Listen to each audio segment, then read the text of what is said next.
देश में बिहार का इलेक्शन आ रहे हैं, इसलिए कश्मीर का मुद्दा आगे कर रहे हैं वो। कश्मीर में अरे भाई आप बोलते थे हमारे सैनिक बल इतना ताकतवर है, एक परिंदा भी पर नहीं मार सकते, फिर कैसे आए टेररिस्ट? हिंदुओं को बलि चढ़ा के मुसलमानों को गद्दार ठहरने की आपकी साजिश नहीं चलेगा। इधर हिंदुस्तान में हिंदू मुस्लिम लड़ाई लगते, पाकिस्तान में सीधा जाके नवाज शरीफ गले लगा के बिरयानी खा के आते हैं आप। ये वक्त पे जो कानून है ये खाली मुसलमानों को जायदाद हड़पने की कानून नहीं है, इसके बाद दूसरे औरों का भी वक्त आने वाला है। मुसलमानों को कंधे के ऊपर बंदूक लगा के इस देश की गरीबों को, इस देश की मेहनत कश वालों को मारने की उनकी कोशिश है। अरे मोदी भाई आप तो अंबानी अदानी की गुलाम है। एयरपोर्ट बेच दिया, विमान बेच दिया, तेल बेच दिया, गाड़ी बेच दिया, प्लेटफॉर्म बेच दिया, आप सिर्फ एक चाय नहीं बेचे हैं, बाकी सब बेच चुके हैं। मेरे प्यारे भाइयों, ये दुनिया आखिर फानी है, ये जान भी एक दिन जानी है, फिर बांध कमर कर देख फिर खुदा क्या करना है। ये कानून जो वक्फी कानून है, ये ऐसा समझ रहे कि हम खाली मुसलमान की कानून है, ऐसा नहीं है। वो मुसलमानों को भड़काना और नॉन मुस्लिम वोटों को इकट्ठे करने की एक साजिश है, ये एक साजिश है। ऐसा मत समझो मेरे प्यारे भाइयों, यहाँ से खत्म होगा इन लोगों का खेल। इनके टोकरी में अलग अलग सांप है, जब जब काम आता है तब तब एक एक काम एक एक सांप छोड़ता है वो। अब देश में बिहार का इलेक्शन आ रहे हैं, दूसरे स्टेट भी इलेक्शन आ रहे हैं, इसलिए कश्मीर का मुद्दा आगे कर रहे हैं वो। कश्मीर में जो लोग मरे हैं वो भारत के लोग हैं, हिंदू मुस्लिम नहीं है। कश्मीर में जो मसला हो गया है जानबूझ करके ये मसला हो गया है। अरे भाई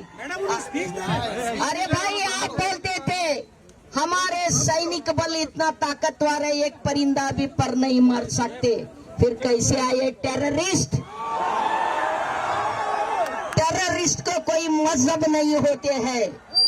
उधर जो जितने लोग घायल हुए थे उन लोगों को अपने कंधे पर उठा के लेके आने वाला आदिल कौन है भाई?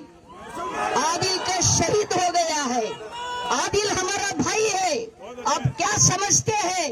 अरे मोदी शाह, लोग हिंदू की लाशों के ऊपर पॉलिटिक्स करने जा रहे हैं। तुम हिंदुओं को बलि चढ़ा के मुसलमानों को गद्दार ठहरने की आपकी साजिश नहीं चलेगा।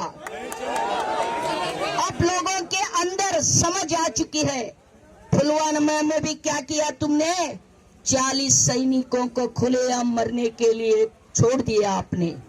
इसके ऊपर की इसके अंदर की क्या साजिश थे, सत्यपाल मलिक उसको खुला कर दिया है। जो आपका इस साजिश को खुला करने चाहते हैं उसको आप देश के गद्दार ठहरने में लगे हैं। ये वक्त पे जो कानून है ये खाली मुसलमानों को जायदाद हड़पने की कानून नहीं है, इसके बाद दूसरे औरों का भी ये क्यों आने वाला है भाई? दूसरों का भी वक्त आने वाला है।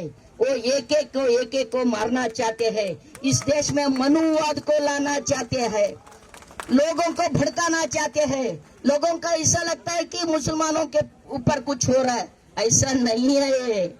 मुसलमानों को कंधे के ऊपर राइफल रख के, कंधे के ऊपर बंदूक लगा के इस देश की गरीबों को, इस देश की मेहनत कश वालों को मारने की उनकी कोशिश है। जो मेहनत से इतना सारा प्रॉपर्टी जो है देश की संपत्ति है, ये मेहनत कश वालों की पसीने की बलबूते पे ठहरे हुए ये संपत्ति है। इस संपत्ति को लूट के अंबानी अदानी को देने की ये साजिश है, अदानी की देने की। अरे मोदी भाई आप तो अंबानी अदानी की गुलाम है। आप तो इस देश के प्रधानमंत्री कहने में हम जैसे लोगों को शर्म आते हैं। शर्म करना चाहिए आपको। हमें मालूम है ये पूरा संपत्ति को लुटा के देश की जो जमीन जायदाद है आज अब तो बेच दिया आपने। एयरपोर्ट बेच दिया, विमान बेच दिया, तेल बेच दिया, गाड़ी बेच दिया, प्लेटफॉर्म बेच दिया, आप चाय नहीं, सिर्फ एक चाय नहीं बेचे हैं, बाकी सब बेच चुके हैं। बाकी सब बेच चुके हैं आप।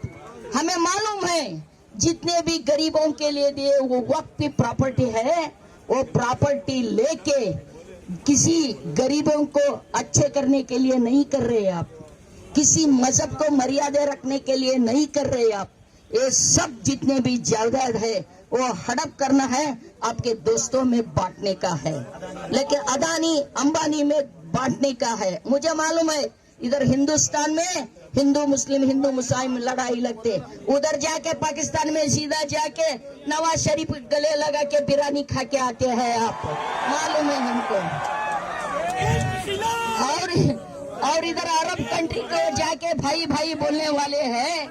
इधर चुप लोगों को भटकाने की आपकी जो प्रोग्राम है, जो साजिश है, वो साजिश को हम कामयाब होने नहीं देंगे, कामयाब होने नहीं देंगे।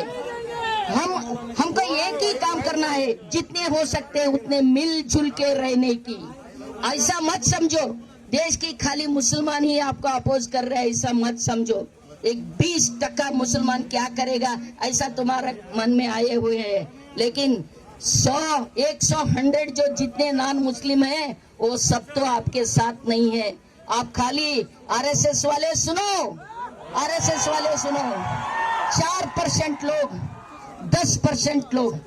10% लोग जो है इस देश के ऊपर मनुवाद को लाना चाहते हैं। तुम कुछ नहीं, इसके जरिए मुसलमानों के कंधे पे ऊपर राइफल बंदूक रख के दलितों को मारना चाहते हैं, मेहनत कश वालों को मारना चाहते हैं।